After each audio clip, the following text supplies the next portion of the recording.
¿Alguna vez has visto un fantasma? O peor aún, ¿alguna vez te has enamorado de un fantasma?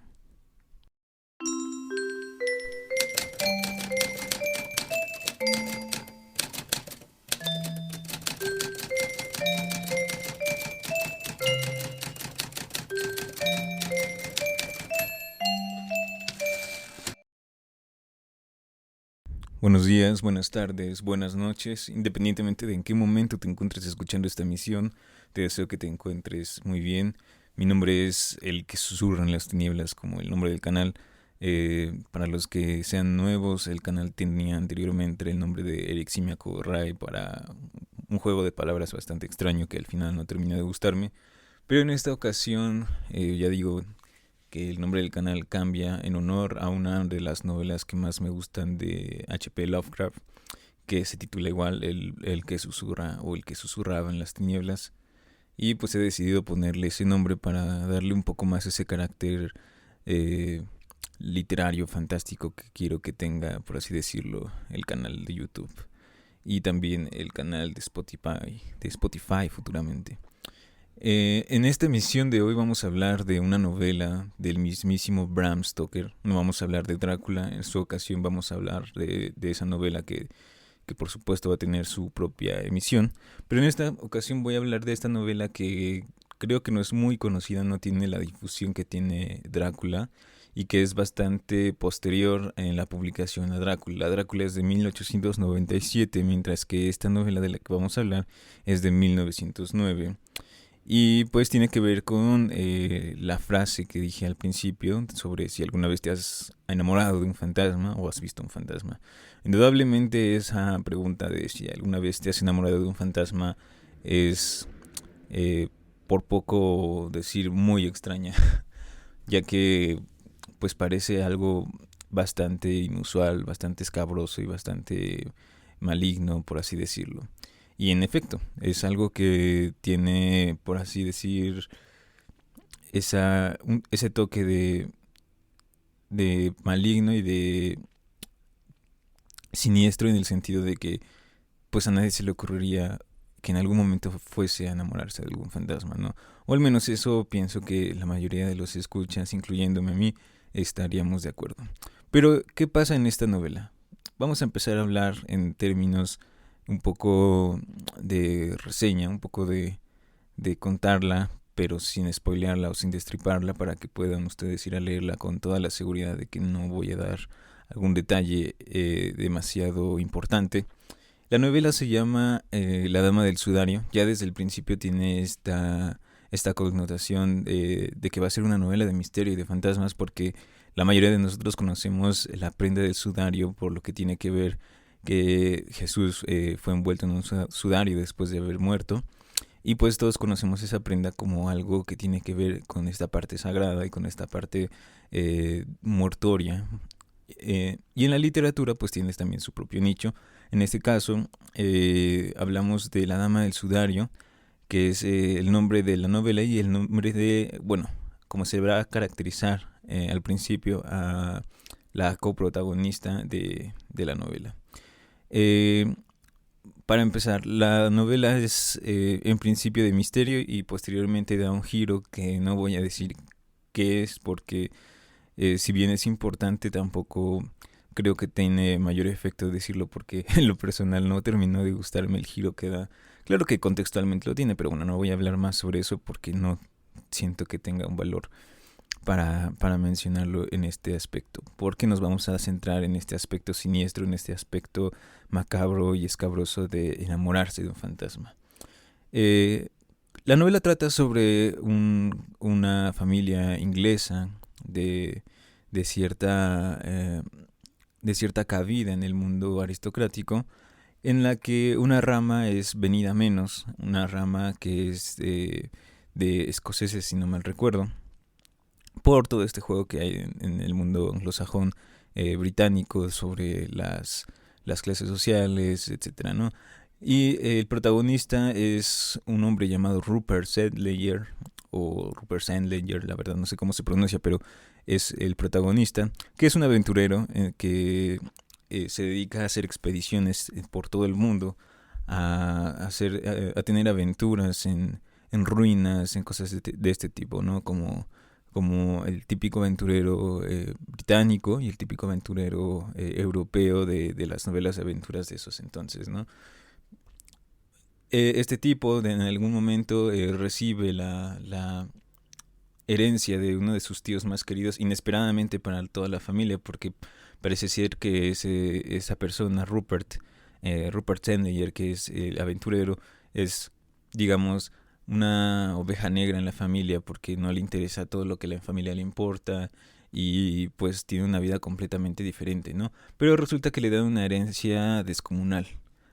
A cambio, él, o más bien tiene la condición para recibirla de ir a un país que es nombrado todo el tiempo como el país de las montañas azules en los Balcanes, a cumplir una misión que dejó inconclusa su tío que le hereda esto al morir.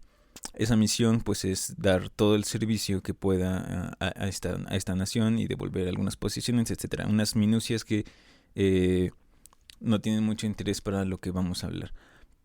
Pero ¿qué hay interesante en este país de las montañas azules que es nombrado así todo el tiempo en la novela?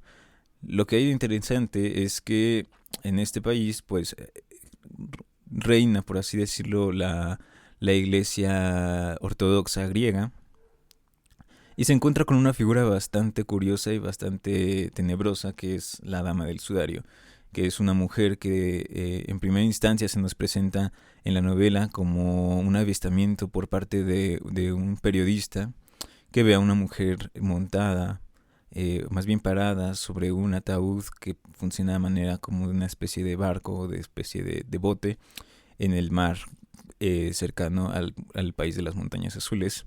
Y pues aparece en una revista de ocultismo, si no mal recuerdo se llama así, revista de ocultismo en la novela, eh, y es la primera noticia que tenemos de ella.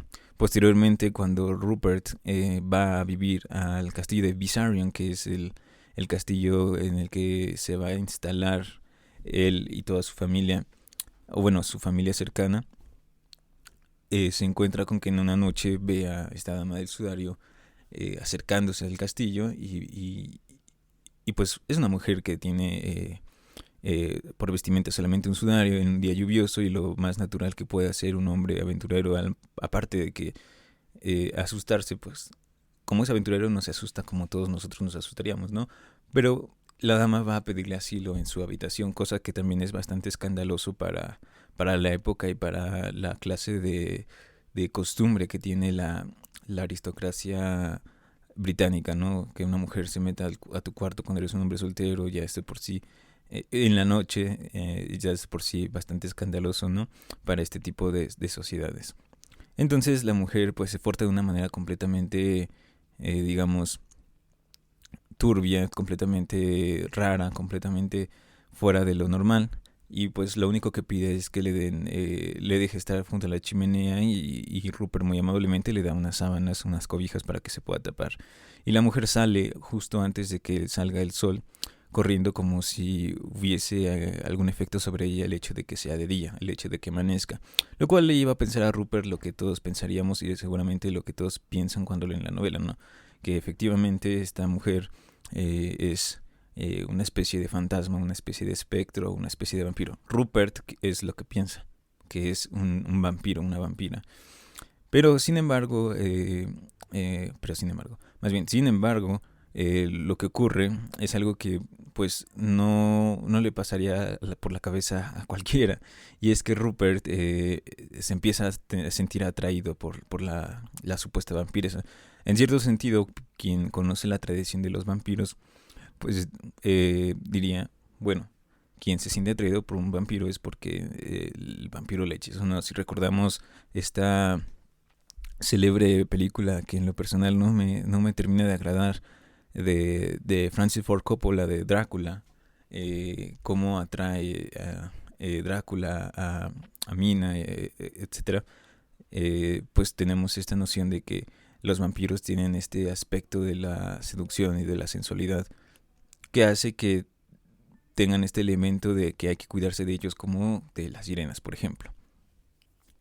Entonces él empieza a sentirse atraído por ella, cosa que le empieza a dar una especie de miedo. Y al mismo tiempo que pasa esto, o más bien a la par que pasan todos estos acontecimientos, porque no solamente se reúnen una vez de esta manera tan extraña, sino que vuelve a pasar en algunas ocasiones, su tía comienza a tener pesadillas en las que ve a Rupert siendo aniquilado, siendo afectado por una mujer vestida, curiosamente, con un sudario azul.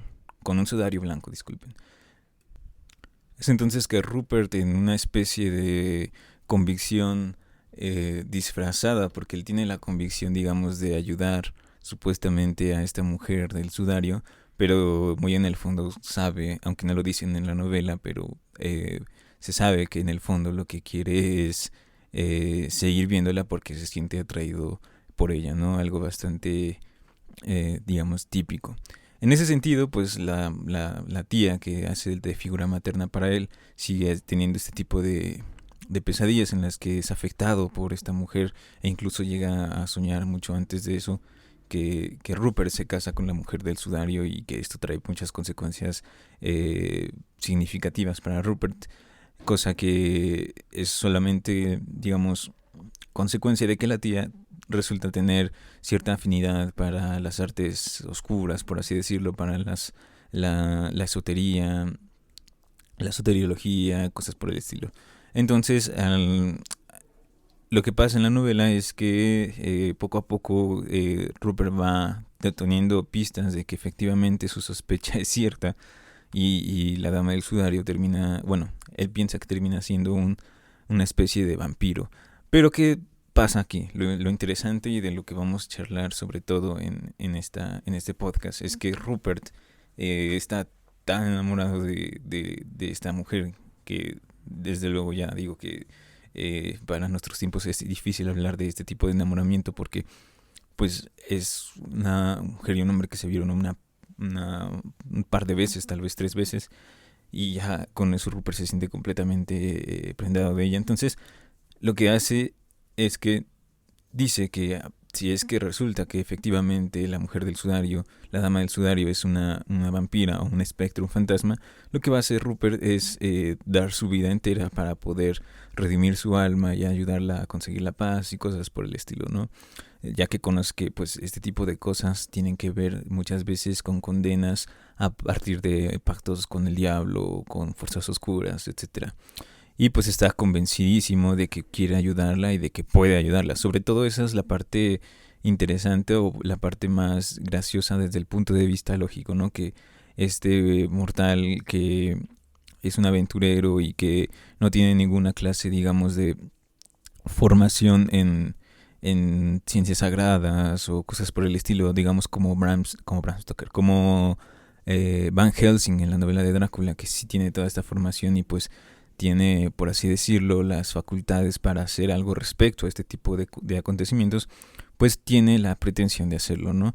Y ahí es como una parte en la que podemos notar cómo ciega el amor en cierto sentido, alguien al punto de creer que puede hacer algo por un alma en pena o un alma o más bien una criatura como un vampiro.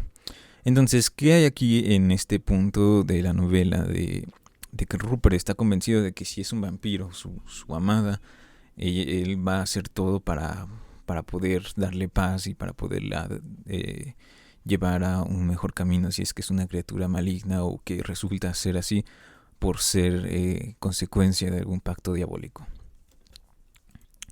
Pues aquí lo que podemos discutir un poco es verlo desde el punto de vista lógico, desde el punto de vista de intentar ponernos en situación y pensar qué harías si tu mejor amigo o algún familiar te dice que vio alguna criatura extraña o algún fantasma o algo por el estilo y decide que está enamorado de él o de ella.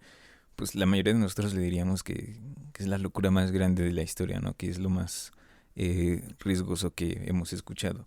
Y aquellos que, digamos, tienen esta cercanía con este tipo de situaciones, aquellos que son menos escépticos respecto al asunto de los fantasmas, al asunto de las apariciones, al asunto de los monstruos, cosas por el estilo, pues aún más sería una situación de pánico, ¿no? Porque para un escéptico pues sería como algo bastante ridículo y algo bastante, digamos, sin importancia. Pero para aquellos que no lo son, pues en efecto es una situación bastante embarazante, ¿no? Es embarazadora. Es una situación en la que pues no tendríamos ninguna opción de actuar al instante, sino que tendríamos antes mucho que ver con respecto al acercamiento que tendríamos con ese tipo de cosas, ¿no? Por ejemplo, si tú ves un fantasma, pues lo primero que piensas es que donde estás viviendo pues está ligado a ese fantasma, o el fantasma está ligado a ese lugar donde se está apareciendo por algún acontecimiento del pasado, ¿no? Como en el caso de los exorcismos, ¿no? Quien nota supuestamente que alguien está poseído por una entidad demoníaca, pues lo primero que hace, o lo primero que normalmente se hace es ir e intentar llamar a un sacerdote que apoye en la situación. Pero en este caso, ¿qué hace Rupert y qué es lo interesante de la historia? Lo que hace Rupert es prácticamente nada respecto a si esa fuera realmente una situación como esta. Es decir, a pesar de que Rupert afirma que piensa que es un vampiro, la dama del sudario, él no hace absolutamente nada que tenga que ver con los vampiros, ¿no? Bram Stoker, por supuesto, era conocedor de esta tradición del vampirismo y está muy bien demostrado en Drácula. Por ejemplo, en el hecho de que pues sabe perfectamente que los vampiros tienen cierta debilidad con las cosas sagradas. Por ejemplo, cuando Van Helsing utiliza las hostias para hacer una barrera para que las vampiras no pasen y lo ataquen, cosas por ese estilo.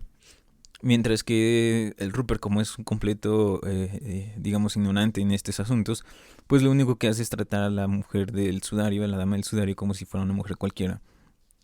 En ese sentido, pues obviamente quienes tengan esta noción de lo que pasa en Drácula con Van Helsing y las vampiresas, y Jonathan Harker y las vampiresas, y luego con Lucy y los hombres ahí, Van Helsing, pues tiene como que esta especie de conflicto con el hecho de que pobre Rupert eh, si es un vampiro la dama del sudario en este momento, pues resulta que el pobre Rupert está condenado a morirse, ¿no? Porque completamente está actuando con los errores más, los peores errores con los que podría actuar alguien cuando se encuentra con una criatura como estas, ¿no? Desde luego, repito, si tenemos en mente lo que ocurre en Drácula con Van Helsing y los demás chicos, ¿no? Que tienen una precaución completamente diferente a la precaución, o más bien a la nula precaución que tiene Rupert con la dama del sudario. Y aquí quisiera recordar, para pasar ya a verlo de otra manera, quisiera recordar un poco un cuento de Oscar Wilde que se llama El fantasma de Canterville, donde, bueno, también en algún momento voy a dedicar un podcast entero porque pienso que es muy interesante para notar el tema de lo que es la pérdida de lo sagrado y la secularización de la sociedad, porque en cierto sentido creo que, o al menos pienso que el cuento habla sobre esta situación. Pero recordemos en el cuento de El fantasma de Canterville, como Virginia, la chica que es, digamos, la más pura de toda su familia y la menos secularizada por el hecho de que, o al menos eso es lo que dicen en el cuento, nació en Inglaterra, a diferencia de sus hermanos que nacieron en Estados Unidos, que es ya una tierra secular, por así decirlo, pues ayuda al fantasma de Canterville a conseguir la paz, ¿no? A pesar del miedo que le da, a pesar de que ella está consciente de que el fantasma es una mala persona, o más bien fue una mala persona en vida, y que después de eso lo único que hizo fue atormentar a los Canterville, a la familia Canterville y a todos los que estuvieron en el castillo y a sus allegados.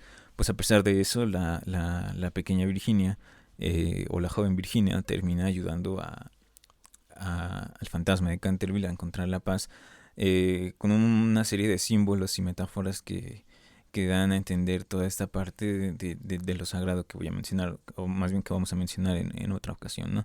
Pero vamos a recordar este cuento porque precisamente se podría decir que Rupert Sandler, el protagonista de La Dama del Sudario, tiene esta especie de pretensión, a diferencia del fantasma de Canterville, pues la dama del sudario no le pide en absoluto, ¿no? Y sobre todo si es una especie de vampiro, pues como vimos en Drácula, o como pudimos leer en Drácula con Van Helsing y Drácula y las vampiresas, pues lo menos que quieren o lo menos en lo que piensan es en la salvación y en el arrepentimiento, en redimirse, sino que al contrario, su sed de sangre les gobierna por completo, no son esclavos en ese sentido de las necesidades que tienen a partir de su pacto diabólico. Y entonces recuerdo este cuento porque como la dama del sudario no le pide en absoluto a Rupert que, que le ayude a encontrar su camino, a redimirse o algo por el estilo, pues otra vez vemos aquí a un pobre Rupert que es muy ingenuo en el sentido de que no le piden y él quiere ayudar y cosas por el estilo. Es algo que va a caracterizar mucho a Rupert Sandler en este sentido, porque es completamente generoso y completamente, digamos, eh, apasionado en todo lo que hace, y me hace recordar, aparte de este cuento y aparte de pensar en esto del pobre ingenuo Rupert, en un aforismo de Nietzsche, de la gaya ciencia, de la ciencia gay, si no me recuerdo es el número 3, en el que menciona los caracteres nobles y vulgares, ¿no? Los vulgares pues son aquellos que hacen todo con vistas a obtener un beneficio o una recompensa o algo por el estilo, no un provecho, mientras que los nobles son aquellos que hacen todo a cambio de nada, es decir, que la pasión por las cosas son las que precisamente le mueven. Y en ese sentido, pues recuerda un poco Rupert a este aforismo y pues hasta la reflexión, ¿no? Es decir, porque sí, Nietzsche de repente menciona o da el ejemplo de los animales cuando están en celo, de que morirían por cuidar a sus crías y al mismo tiempo morirían por reproducirse porque está en su instinto y no quiere nada más que eso. Y aquí pues el pobre Rupert, sinceramente, o al menos en lo que a mí respecta, pienso que está tan cegado por el enamoramiento con la dama del sudario que resulta que, a pesar de que es un neófito o un ignorante en estos temas, pues va a intentar, o cree que va a intentar, porque realmente no hace ningún preparativo, no habla con nadie sobre esto y nada por el estilo, que cree que va a intentar ayudar a un alma en pena o a un vampiro que está acudiendo a él sin ningún tipo de ayuda, es decir, no acude con él por ayuda, sino que acude con él por ayuda, pero para la ayuda que requeriría un humano, no un vampiro, ¿no? En ese sentido, pues bueno,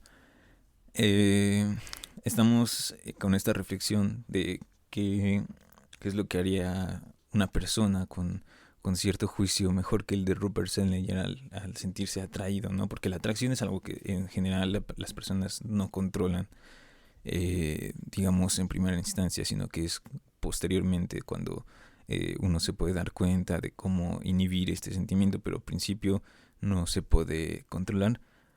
¿Y qué pasa cuando uno se siente atraído por un fantasma o por algo que cree que es sobrenatural, ¿no? En este caso Rupert, pues como el más ingenuo de las personas, que posteriormente va a pasar a ser el más noble de las personas, ¿no? Pero vemos como este carácter de nobleza en la novela, si bien tiene las pintas de ser algo, bueno, en la nobleza nietzscheana, tiene las pintas de ser algo bueno, pues termina siendo algo bastante preocupante. Si es que el carácter de la novela no cambiara en la segunda parte, pues sería bastante trágico lo que le pasara a Rupert y pasaría de ser un personaje que tiene cierta gloria al final de la novela a ser un personaje que muere como el más ingenuo de los personajes de Bram Stoker, o al menos entre estas dos novelas que es Drácula y La Dama del Sudario.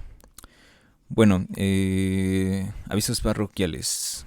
Si te gusta el canal, si te gustan los podcasts, si te gusta el contenido que estoy subiendo, por favor suscríbete, dale like, porque así se supone que así YouTube da más exposición, por así decirlo, a los temas y a los videos. Esto sería ya todo. Ya para cerrar solamente voy a mencionar que la novela es muy recomendable. Sinceramente es un poco pesadita para después de la segunda parte, cuando digamos se acaba todo el misterio de la Dama del Sudario, pero está interesante. No es una novela de terror, es una novela de misterio. que pasa por aventura y pasa luego a una especie de novela política, histórica, que, como digo, contextualmente tiene completamente su justificación porque está en un contexto en el que los Balcanes están en una cierta situación política bastante complicada y que posteriormente se va a complicar más para la Primera Guerra Mundial y luego para la Segunda, etcétera.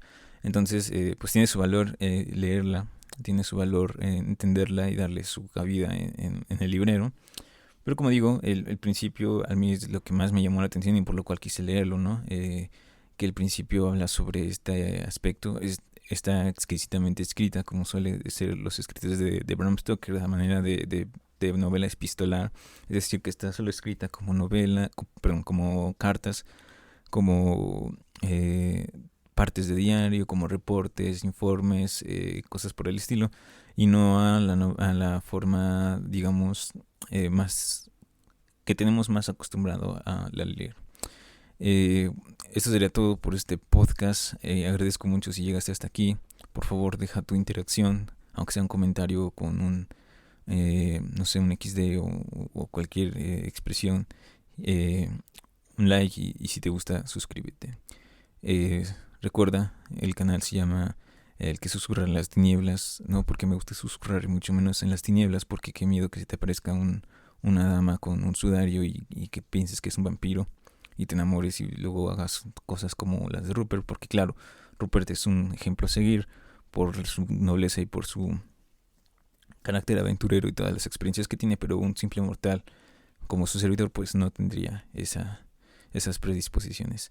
De nuevo agradezco que estés aquí, espero que estés muy bien y que sigas estando bien si lo estás, sino que las cosas mejoren y feliz año 2023. Nos vemos, adiós y gracias.